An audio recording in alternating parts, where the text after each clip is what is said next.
나훔 2장을 보겠습니다. 이스라엘 민족이 다른 민족과 비교하여 자랑스럽게 여기는 것이 몇 가지 있습니다. 조상 자랑입니다. 아브라함의 자손이라는 혈통에 대한 긍지가 대단하였습니다. 율법 자랑입니다. 하나님이 모세를 통하여 율법을 주셨고 이를 받은 유일한 민족이라는 자부심입니다.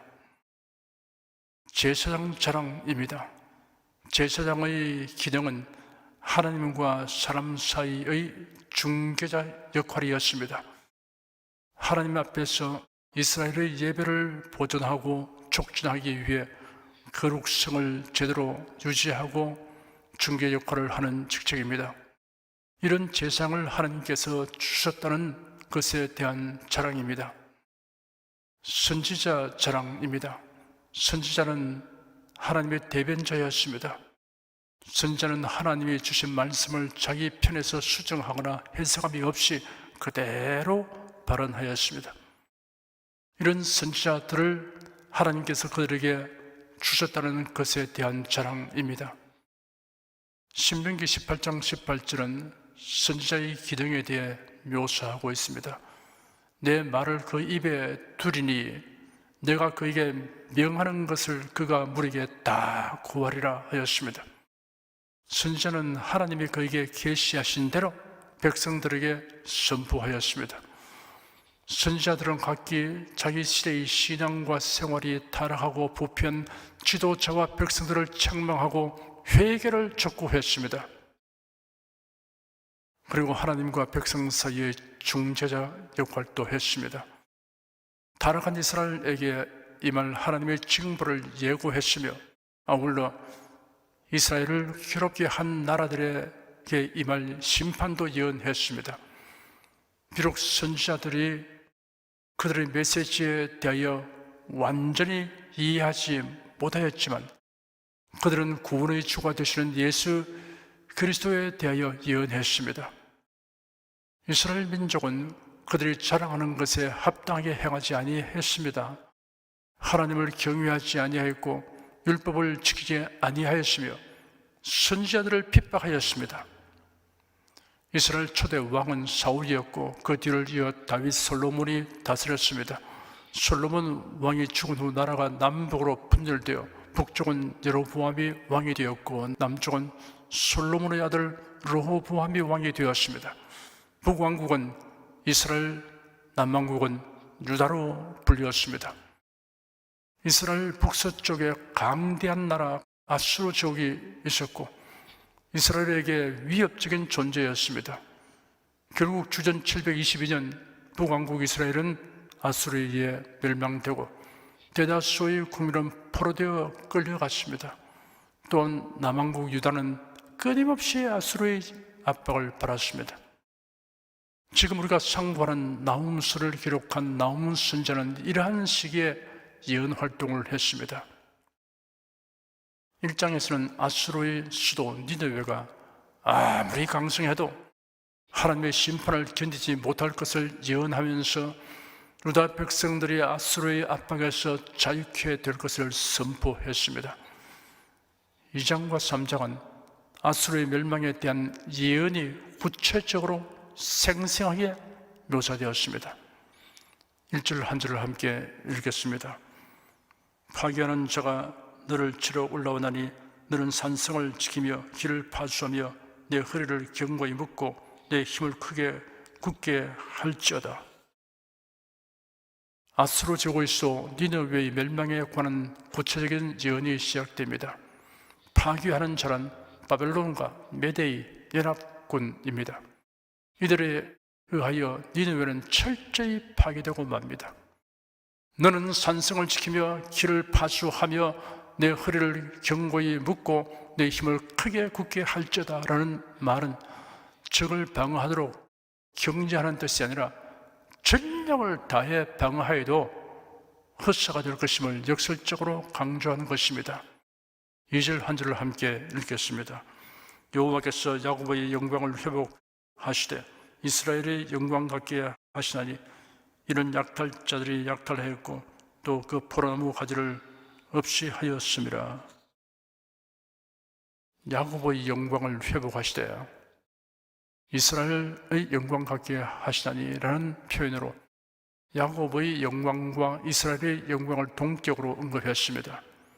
아브라함이 이삭을 낳고 이삭이 야곱을 낳았으며 야곱이 이스라엘 12지파의 족장이 된 12아들을 낳았습니다.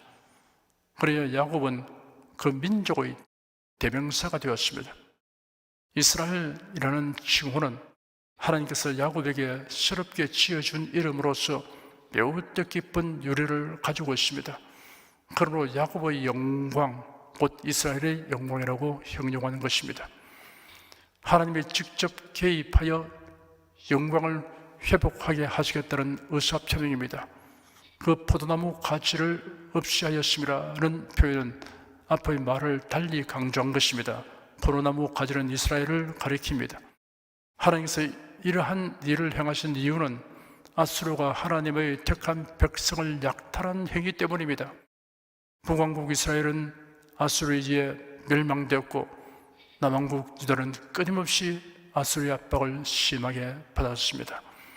바벨론과 메대의 연합군이 니느웨를 공격한 것은 야곱의 영광을 회복시키려는 하나님의 섭리라는 사실을 언급하였습니다. 3절에서 5절까지 함께 읽겠습니다. 그의 용사들의 방패는 붉고 그의 무사들의 옷도 붉으며 그 항우를 부리는 날에 병거의 철이 번쩍이고 노숙나무 창이 요동하는도다. 그 병거는 거리에 미치게 달리며 대로에서 이리저리 빨리 가니 그 모양이 횃불 같고 빠르게 번개 같도다. 그가 그 존귀한 자를 생각해내니 그들이 엎드려질 듯이 달려서 급히 성에 이르러 막을 것을 예비하도다. 니느웨를 향하여 공격을 감행하는 연합군 군대의 무장과 재빠른 침공 모습을 묘사하였습니다. 붉은색 군복을 입고 붉은색 방패를 들고 노숙나무 창을 든 병사들과 철병거가 밀어닥치는 모양이 압도적입니다. 군대의 지휘관들이 진두지휘하며 니느웨 성에 접근하여 성을 함락시킬 준비를 하였습니다. 6절에서 10절까지 함께 읽겠습니다. 강들의 수문이 열리고 왕궁이 소멸되며 정명대로 왕후가 벌거벗은 몸으로 끌려가며 그 모든 시내가 가슴을 치며 비둘기같이 슬피 우는도다. 니느웨는 예로부터 물이 모인 못 같더니 이제 모두 도망하니 쓰라 하나 돌아보는 자가 없도다. 오늘 노력하라. 금을 넉탈하라. 그 저축한 것이 무한하고 아름다운 기후가 풍부함이니라. 니느웨가 공허하였고 황무하였도다.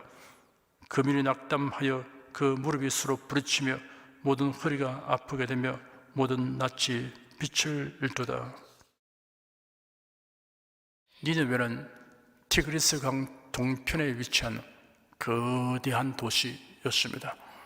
고고학의 조사에 따르면 이곳은 성벽으로 둘러싸여 있었는데 성벽은 길이가 13km, 높이가 약 33m, 너비는 마차 세대가 동시에 지나갈 수 있었습니다. 성벽에는 높이 65m의 망대가 1,500개 있었습니다. 그리고 온 도시 사방에 강물을 흐르게 하여 방어시설로 삼았습니다. 115개나 있는 성문 밑에는 수로나 강물이 흐르고 있었습니다. 동남북 편에는 강물을 쉽게 채울 수 있는 큰 호수들이 있었습니다. 강물의 수급을 조절하는 댐과 수몰의 흔적은 지금도 남아 있습니다. 아수르는 니느웨 성을 제외한 모든 영토를 빼앗겼습니다. 니느웨 성은 철통 같은 방어 시설을 갖추고 있었습니다. 군 장비 및 각종 무기들도 많이 준비해 놓았습니다. 바벨론 연대기에 따르면 아수르와 침략군 사이에 니느웨 성 외곽에서 강력한 전투가 석 달 동안 3차례나 벌어졌다고 합니다. 여기서 승리를 거둔 아수르는 밤마다 향연을 벌이며 방심하였습니다. 이 틈을 타 적군은 한밤중에 아수르군을 습격하여 미처 방어 준비를 못한 아수르의 지휘관들과 수많은 군인들을 살해하였습니다. 그리고 이때 엄청난 홍수가 있었던 듯합니다. 강한 성벽으로 둘러싸인 니네웨 성은 티그리스 강보다 낮은 곳은 1m, 높은 곳은 5m가량 높았습니다. 홍수가 닥치면 수문을 이용하여 수량을 적절히 조절을 하여야 했습니다. 홍수를 만난 상황에서 외곽지대를 장악한 적군들이 수문을 열므로 성벽이 무너져 니네웨는 함락되었습니다. 니네웨는 막강한 군사력과 부를 소유하였기에 그들이 몰락하리라고는 전혀 예상하지 못하였습니다. 그러나 선지자 나훔이 예언한 대로 그들은 순식간에 무너져 부유하고 영향력이 있고 인구가 많던 성읍이 약탈당하여 황폐해지고 절망으로 가득 차게 되었습니다. 예언된 대로 니느웨는 함락되었습니다. 니느웨는 물이 모인 못같이 많은 사람이 모여들어 인구가 많았고 따라서 군사도 많았습니다. 그러나 성벽이 허물어지고 공격을 받게 되자 모두 달아나기에 바빴습니다.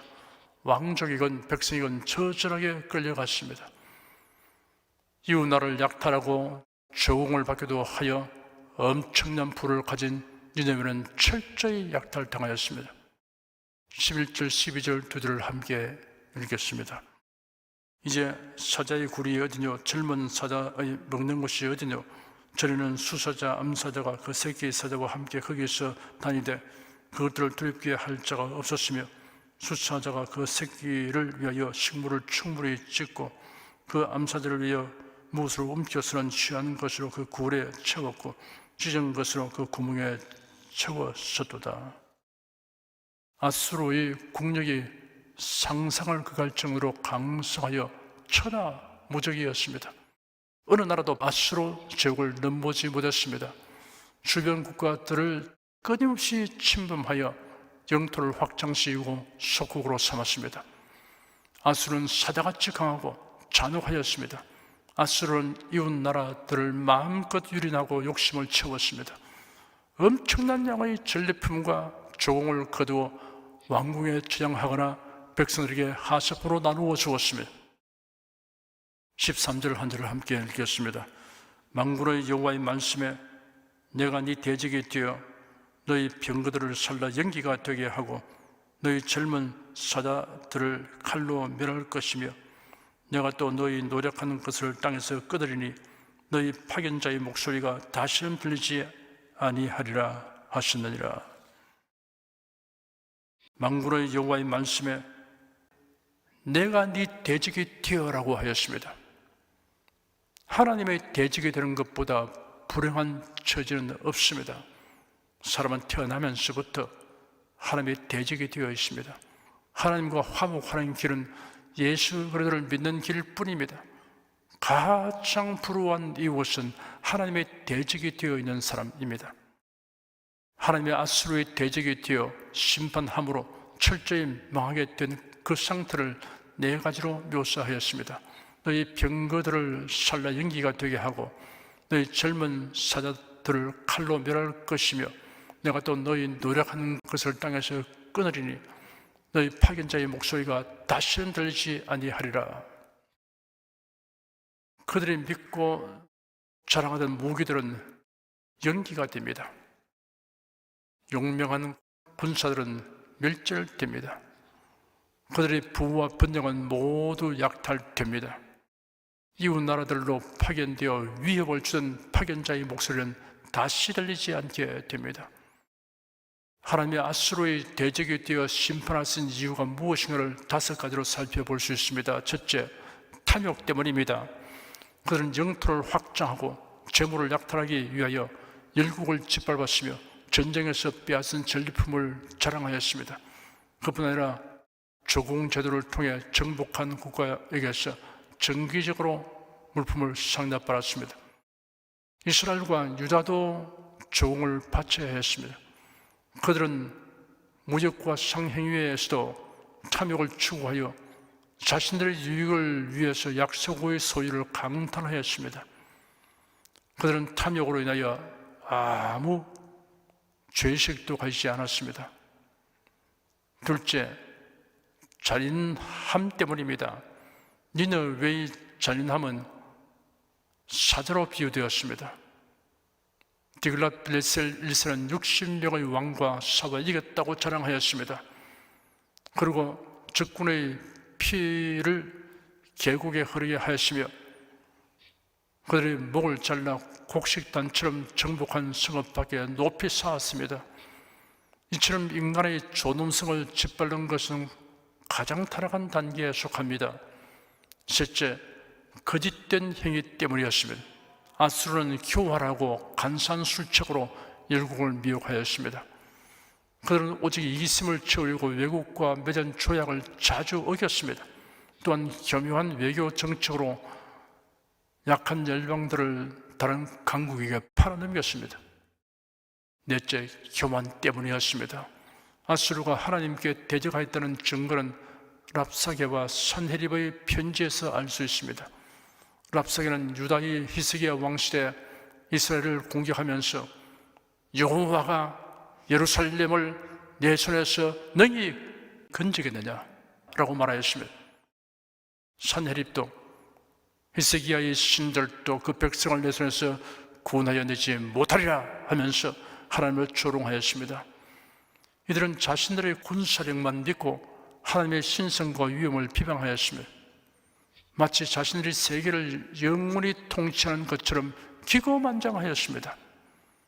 교만한 자들은 하나님의 권능보다 자신들의 권능이 더 위대하다고 생각합니다. 다섯째, 다른 나라들도 아수르의 우상을 숭배하도록 현혹시키기 때문이었습니다. 선지자를 통하여 예언하신 하나님의 말씀대로 아수르의 힘과 영화는 무너지고 사라져버렸습니다. 당시에는 결코 망할 수 없다고 여겼던 강대한 나라가 하루아침에 멸망한 역사는 큰 성 바벨론으로 불려지는 세상 나라가 한순간에 멸망할 것에 대한 모형이며 예표입니다. 요한계시록 18장에 기록된 예언을 읽어드리겠습니다. 바벨론아, 네 영혼의 탐하던 과실이 네게서 떠났으며 맛있는 것들과 빛난 것들이 다 없어졌으니 사람들이 결코 이것들을 다시 보지 못하리로다. 바벨론을 인하여 치부한 이 상품의 상구들이 그 고난을 무서워하여 멀리 서서 울고 애통하여 가로되 화이도다 화이도다. 큰 성이여, 세마포와 자주와 붉은 옷을 입고 금과 보석과 진주로 꾸민 것인데 그러한 부가 일시간에 망하여도다. 각 선장과 각처를 다니는 승객들과 서린들과 바다에서 일하는 자들이 멀리 서서 그 불붙는 연기를 보고 외쳐 가로되 이 큰 성과 같은 성이 어디에 있느냐 하며 뒷글을 자기 머리에 뿌리고 울고 애통하여 외쳐 가로되 화이도다 화이도다. 이 큰 성이여, 바다에서 배부르는 모든 자들이 너희 보배로운 상품을 위하여 치부하였더니 일시간에 망하여도다. 하늘과 성도들과 사도들과 선지자들아, 그를 내어 즐거워하라. 하나님이 너희를 시전하시는 심판을 그에게 하셨음이라 하더라. 이에 한 힘센 천사가 큰 맷돌 같은 돌을 들어 바다에 던져 가로되 큰 성 바벨론이 이같이 몹시 떨어져 결코 다시 보이지 아니하리로다. 오늘날은 100년 전에는 상상도 할 수 없었던 세상이 되었습니다. 교통, 통신의 발전, 각종 산업의 발달, 도시를 가득 채우고 있는 아파트와 대형 빌딩들을 보면서 이 세상의 종말이란 있을 수 없다라고 생각하는 사람들이 많이 있습니다. 그러나 하나님의 심판으로 한순간에 파멸합니다.